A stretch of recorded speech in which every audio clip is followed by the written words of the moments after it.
Bom dia, tudo bom com vocês? Hoje é 19 de agosto de 2020. Turma, hoje nós iremos estudar ciências e o assunto é propriedades dos materiais.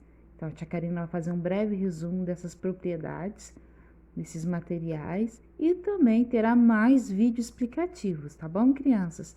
Espero que vocês vejam com bastante atenção e se vocês tiverem alguma dúvida, é só falar com a professora, tá bom? Então vamos estudar. Tipos de propriedade dos materiais.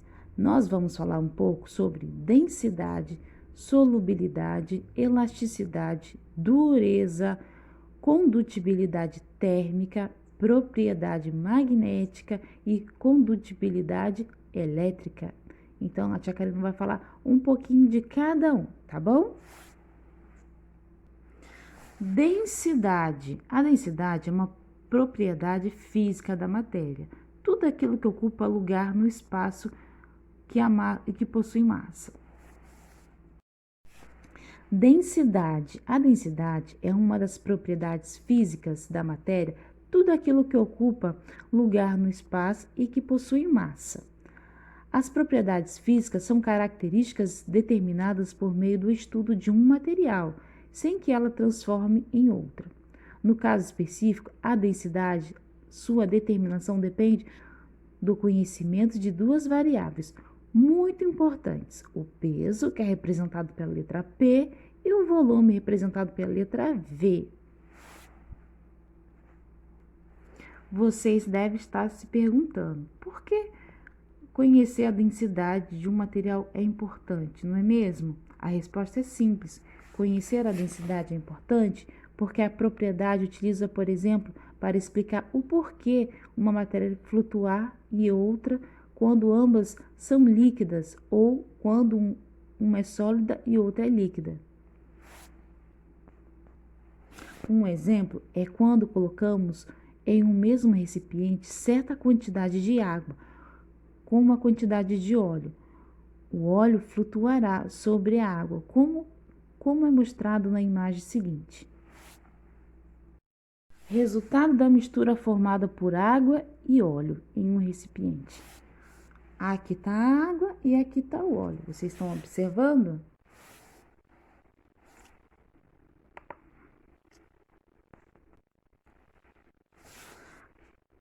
A explicação para o óleo flutuar na água envolve dois aspectos. O primeiro é que ele não se dissolve na água, e o segundo é que apresenta uma densidade menor do que a água.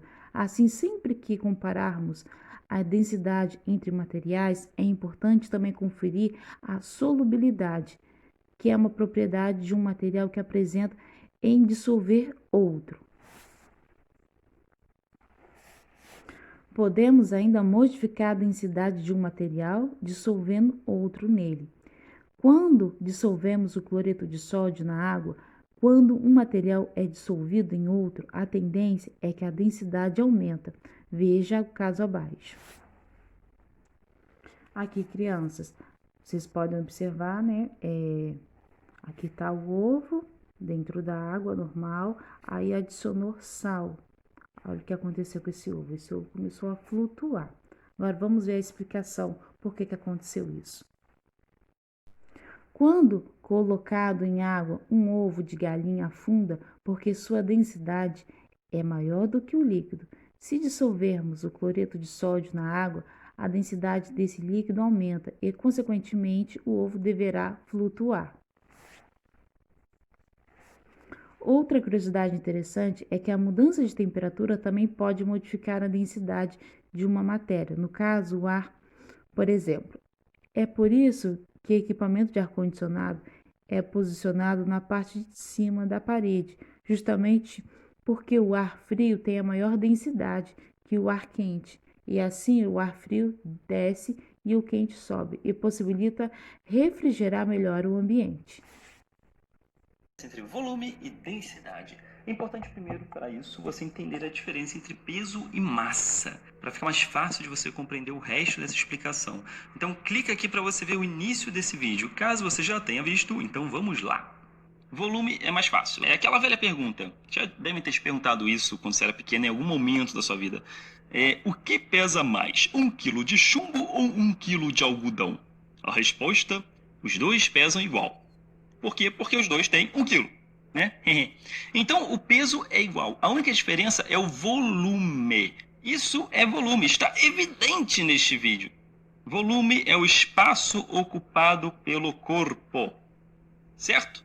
E densidade? Densidade é a relação entre a massa e o volume desse corpo, se ela está muito comprimida dentro dele ou não. Por exemplo, olha esse desenho. Qual você acha que possui mais massa apertada dentro do corpo e qual possui menos? É evidente que no 1 quilo de chumbo, a massa se encontra muito mais apertada dentro desse espaço. 1 quilo, socorro, eu preciso respirar. Já no 1 quilo de algodão, a matéria se encontra nesse espaço bem solta, leve, espalhada, dando tchauzinho para outra lá longe. Isso que é densidade, é o quão comprimida está a matéria dentro desse espaço. Para você ter uma noção, segundo a teoria do Big Bang, toda a matéria do universo inteiro estava condensada em um único pontinho, menor que uma cabeça de alfinete. Imagine a densidade desse ponto. O universo inteiro dentro da cabeça de um alfinete. Uau! E essa é a importância da gente saber a densidade de algo, porque mesmo com o volume sendo igual, a massa pode ser bem diferente. Ele pode ser muito mais denso do que o outro, certo? Então, recapitulando pela última vez, massa é a quantidade de matéria que há em um corpo, beleza? Peso é o quanto a força da gravidade influencia na sua massa. Volume é o espaço ocupado por este corpo. E densidade é o quão comprimida está a matéria dentro desse corpo. Espero que tenham gostado. A solubilidade é uma propriedade física da matéria que é sempre determinada de forma prática em laboratório.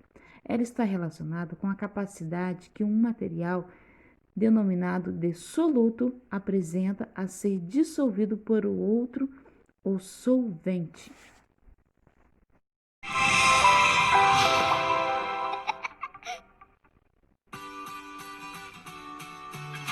Olá, pequenos cientistas! Eu sou o professor Bill Tyson e juntos vamos conhecer diversas formas de ciência. Já falamos sobre os tipos de misturas, homogêneas e heterogêneas. Hoje vamos falar um pouco mais sobre por que substâncias aparentemente somem nas misturas homogêneas. Este efeito, em que dá a impressão que uma substância desaparece, chamamos de dissolução, que é o que fazemos quando efetuamos o ato de dissolver substâncias, normalmente sólidas, em líquidas. Vamos ver um exemplo. Quando jogamos uma pitada de sal de cozinha refinado em um copo com água, o efeito é como se o sal desaparecesse, quando na verdade ele só foi dissolvido. Mas como isso acontece? Nas misturas homogêneas, temos dois tipos de componentes. O soluto, que é a substância que é dissolvida, no nosso caso, o sal. E o solvente, que é a substância onde o soluto será dissolvido, neste caso, a água. Podemos chamar o solvente de dispersante, pois ele irá fazer com que as partículas da substância dissolvida, o soluto, fiquem separadas de modo que não possamos mais vê-las, dando a impressão de que elas desaparecem. Podemos misturar substâncias em diferentes estados da matéria, como vimos no exemplo do sal e da água. A água em estado líquido e o sal em estado sólido. Não existem apenas as misturas em estado líquido. Vamos conferir outros exemplos de soluções em diferentes estados físicos. O bronze, que é uma mistura contendo dois metais, o cobre em maior quantidade e um outro metal chamado estânio em menor quantidade. Existem também as misturas gasosas, como o ar que nós respiramos, onde sua maior parte é formada por um gás chamado nitrogênio. Mas existem também outros gases, como o oxigênio e o gás carbônico. Dissolução não é mágica de desaparecimento, e sim pura ciência. Por hora só, pessoal. Nos vemos na próxima! Elasticidade é a propriedade que permite o material retornar do seu formato original após ser esticado ou comprimido. Como vocês podem observar, esse elástico, né? Ele estica e ele volta ao seu tamanho original. Dureza é uma medida de resistência de um material quando se compara a outros materiais. Isto é, só existe um material duro se tiver um menos rígido. É o exemplo do giz, que é desgastado ao ser comprimido contra a lousa. Tudo bem com você? Seja muito bem-vindo ou bem-vinda a mais uma aula de Ciências da Natureza. E nessa aula nós vamos continuar conversando sobre a dureza e a elasticidade dos materiais. E para compreender legal essas duas ideias, é importante que você saiba que tanto a dureza quanto a elasticidade são propriedades dos materiais sólidos, ou seja, dos materiais que estão no estado físico sólido. Além disso, a gente pode dizer que tanto a dureza quanto a elasticidade são respostas de um determinado material a uma determinada força mecânica. Por exemplo, se você aplicar uma força de tensão sobre um pedaço de concreto e sobre uma borracha, talvez ficando em cima dos dois, você vai perceber que praticamente não vai acontecer nada com o pedaço de concreto. Por outro lado, a borracha vai se deformar, mas logo assim que você sair de cima dessa borracha, ela vai voltar à sua forma original, como se nada tivesse acontecido. Repare que é a mesma força aplicada nos dois materiais, mas a resposta que cada um deles deu à força aplicada foi diferente. Para você entender tudo legalzinho, vamos definir essas duas coisas, tudo bem? E vamos começar aqui pela dureza. Podemos dizer que a dureza de um material é uma medida que estima o quanto o material sólido resiste a deformações permanentes quando uma força é aplicada sobre ele. Por exemplo, no caso do pedaço de concreto, a força que você aplicou não foi suficiente para produzir uma ruptura nele, ou seja, não foi suficiente para quebrá-lo. Por outro lado, se você aplicasse a mesma força em um tijolo de barro, ou seja, se você ficasse em cima dele, possivelmente a força que você aplicou sobre ele seria suficiente para quebrá-lo. Essa capacidade de resistir à aplicação de forças de tensão sem sofrer alterações em sua estrutura é a dureza. Outra propriedade muito interessante de um material sólido é a elasticidade. Então vamos definir aqui direitinho o que é a elasticidade. A elasticidade é a capacidade que o material possui de temporariamente mudar de formato quando uma força é aplicada sobre ele. Mas aí depois que essa força é removida, ele vai voltar ao seu formato original, como se nada tivesse acontecido. Bem, para compreender a elasticidade, é só você pensar em um elástico ou em uma borracha. O elástico possui uma forma ou um tamanho.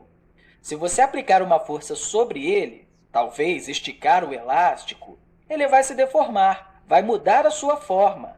Mas se você parar de aplicar essa força, ou seja, soltá-lo, ele vai voltar ao seu formato original como se nada tivesse acontecido. Essa é a elasticidade do material. Repare, meu amigo ou minha amiga, que alguns materiais possuem maior elasticidade que outros. O elástico mesmo possui uma elasticidade bem maior do que, por exemplo, um tecido de uma roupa. Repare que se você pegar uma camisa, você até consegue esticar ela um pouquinho e depois ela vai voltar à sua forma original. Mas você não vai conseguir esticar ela tanto quanto você conseguiu esticar o elástico. Um detalhe muito importante é que o elástico também apresenta uma dureza. Se a gente esticar ele demais, ele pode se romper, e isso está diretamente relacionado com a dureza do material que forma esse elástico. Enfim, meu amigo ou minha amiga, eu espero que você tenha compreendido tudo direitinho que a gente conversou aqui. E mais uma vez eu quero deixar aí para você um grande abraço e até a próxima!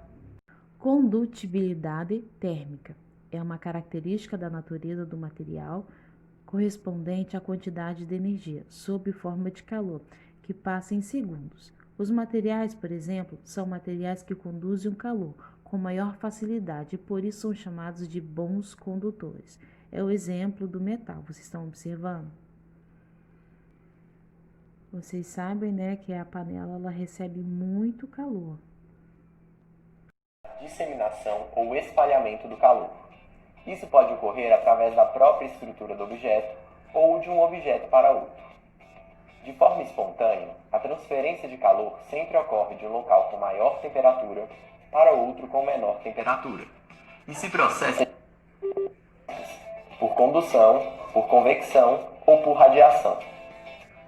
É muito comum estarmos mexendo uma panela no fogo quando de repente começamos a queimar a mão com a própria colher. O calor transfere-se das chamas para a panela e se propaga ao longo de toda a colher até chegar à nossa mão. O fogo faz as moléculas que estão em contato com a chama vibrarem cada vez mais intensamente. Por consequência, esses átomos e alguns elétrons livres colidem com seus vizinhos. Em um processo que ocorre em cadeia, os elétrons livres, capazes de se mover dentro do metal, são chacoalhados e transferem energia às moléculas mais lentas. Dessa forma, a propagação do calor se manifesta na energia térmica das moléculas, que vão se aquecendo ao longo do material.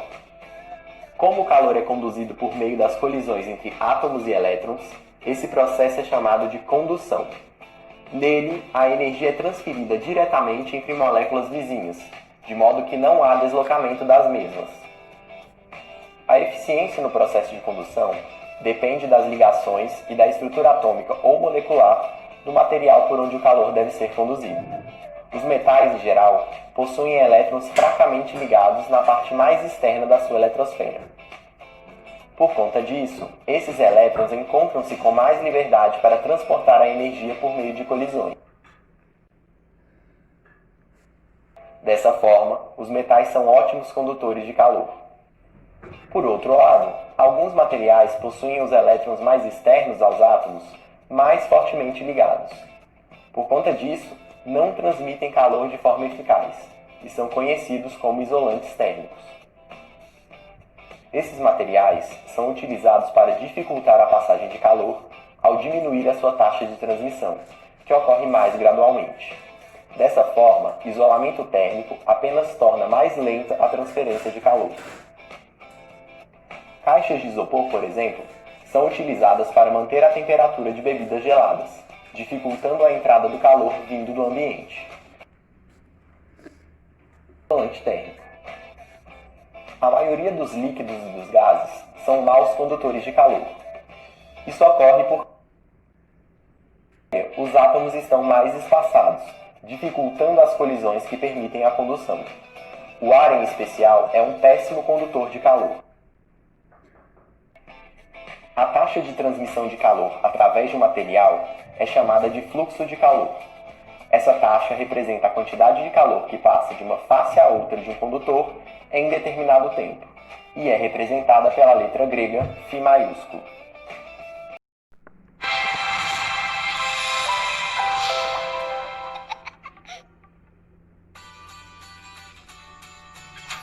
Olá, pequenos cientistas! Eu sou o professor Bill Tyson. Juntos, vamos conhecer diversas formas de ciência. Falamos sobre os elétrons e como estão presentes em toda a matéria, inclusive na eletricidade. E neste episódio, iremos fazer com que estes elétrons circulem de uma forma ordenada. E a isto damos o nome de magnetismo. Você já deve ter visto um ímã e como ele atrai metais. Mas como isso funciona? É o que vamos ver agora. O ímã possui dois lados, que chamamos de polos. E é através destes polos que os elétrons movimentam-se ordenadamente. Chamamos esse ordenamento dos elétrons de formação de polos magnéticos. Saem pelo polo norte do ímã e retornam pelo polo sul, fazendo movimentos circulares ao redor do ímã. Esta área ao redor do ímã, onde circulam os elétrons, chamamos de campo magnético, e é nela onde alguns metais podem ser atraídos. Funciona da seguinte forma: se tivermos um material, como um ferro, por exemplo, e o colocarmos dentro do campo magnético, seus elétrons irão agir da mesma forma que o ímã, como se o ferro fosse um ímã também. Assim, o ferro será atraído pelo ímã. Por ser fortemente atraído pelo ímã, o ferro é uma substância ferromagnética, assim como o cobalto e o níquel. Já outras substâncias, como o cobre, funcionam de forma oposta. Se colocarmos uma placa de cobre no campo magnético de um ímã, o efeito vai ser oposto e irão se repelir levemente. Desta forma, o cobre é considerado um material diamagnético, pois repele o ímã. E existem também materiais como o alumínio, que é um pouco atraído pelos ímãs. Quando colocados no campo magnético, apenas alguns elétrons alinham-se, fazendo com que o alumínio seja pouco atraído. Então, o alumínio é uma substância paramagnética, pois é pouco atraída.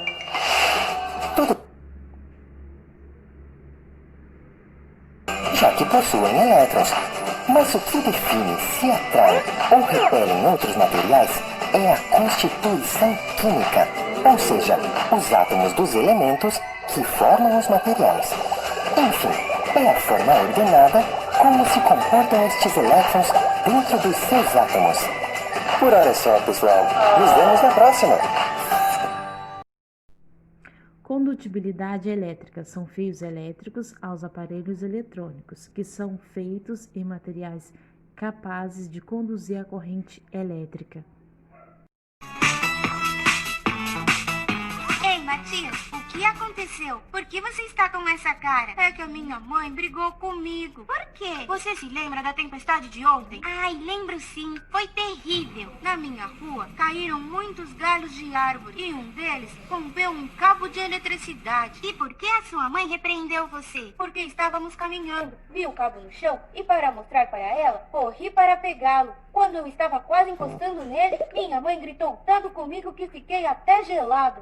É que o cabo poderia ter transmitido eletricidade. Como você é distraído. Você não lembra o que a professora nos falou no outro dia sobre a eletricidade? Professora, hoje no pátio ficamos sem luz. Não ficamos sem luz, só queimou a lâmpada.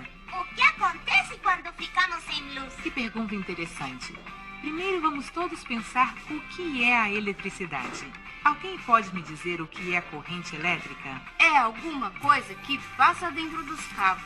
Sim, mas a corrente elétrica não passa só por dentro dos fios elétricos. Também há materiais pelos quais a eletricidade pode circular, isto é, que conduzem a eletricidade com muita facilidade e por isso são chamados de condutores. Há bons condutores e maus condutores. Os maus condutores são aqueles que não podem conduzir eletricidade ou conduzem muito pouco. E os cabos são bons ou maus condutores? Os cabos servem para que diferentes aparelhos elétricos possam conectar-se à eletricidade que vem da rua. Se observarem um cabo, verão que dentro dele há fibras de um material metálico e que por fora estão rodeados por borracha ou plástico. Os cabos da rua são parecidos aos que temos em casa? Aqueles da rua são feitos para que circule muita corrente elétrica através deles. Imaginem que são cabos que levam eletricidade para bairros inteiros. Mas sejam da rua ou das nossas casas, os cabos têm dentro um material que é um bom condutor, por onde circula a eletricidade, e por fora um material que não conduz a eletricidade, que é a parte de borracha. E essa borracha que os cabos têm é que não deixa que a eletricidade escape? Exato. Isso ocorre porque a borracha ou o plástico não conduzem a eletricidade. Então, essa eletricidade não tem outra opção além de viajar pelo metal condutor que está dentro. Por isso, essa borracha que recobre os cabos também é chamada de isolante, porque isola a eletricidade dentro do cabo e não a deixa escapar. E o que aconteceria se não houvesse a borracha? Se os cabos não estivessem rodeados desse isolante, a eletricidade escaparia para todos os lugares. Então não chegaria às casas. Além do mais, seria muito perigoso, porque qualquer pessoa que os tocasse poderia se eletrocutar. Então, nosso corpo é condutor, porque se temos que tomar tanto cuidado com a eletricidade, é porque pelo nosso corpo a eletricidade pode correr, não é? Você tem razão, Mati. Não tinha pensado nisso. E para evitar que corramos perigo, é muito importante que tomemos o cuidado de não tocar em coisas eletrificadas, como as tomadas, os cabos sem isolantes, os soquetes, os cabos caídos depois de uma tempestade. É que era perigoso. É preciso tomar cuidado com a eletricidade. Ei, inscreve! Crianças, na página 217, o que vocês vão fazer? Vocês vão identificar a propriedade do material que compõe cada objeto indicado E depois vocês vão escrever os nomes dos termos. Os nomes dos termos são esses aqui: condutibilidade elétrica, elasticidade e propriedade magnética. Pelas fotos que estão aqui, vocês já devem saber do que está se remetendo, né? Do que está falando. E crianças, vocês vão ligar no que se refere cada um dessas propriedades e vão colocar o nome aqui embaixo, tá bom? Na página 218, vocês vão ler com muita atenção essa informação, tá bom? Para vocês poderem marcar a alternativa correta referente a essa informação que está aqui, tá, crianças? Então, leia com bastante atenção. E aqui a terceira, observe a fotografia ao lado e assinale a alternativa adequada. Aqui é água e aqui é óleo. Então, vocês vão marcar a alternativa correta. Lembrando que no vídeo está explicando o que está acontecendo, essa separação da água para o óleo, tá bom, crianças? Hoje nós estudamos propriedades dos materiais. Se vocês tiverem alguma dúvida, tá bom, crianças? Falem comigo, estou aqui para ajudar vocês. Um beijo e até a próxima aula.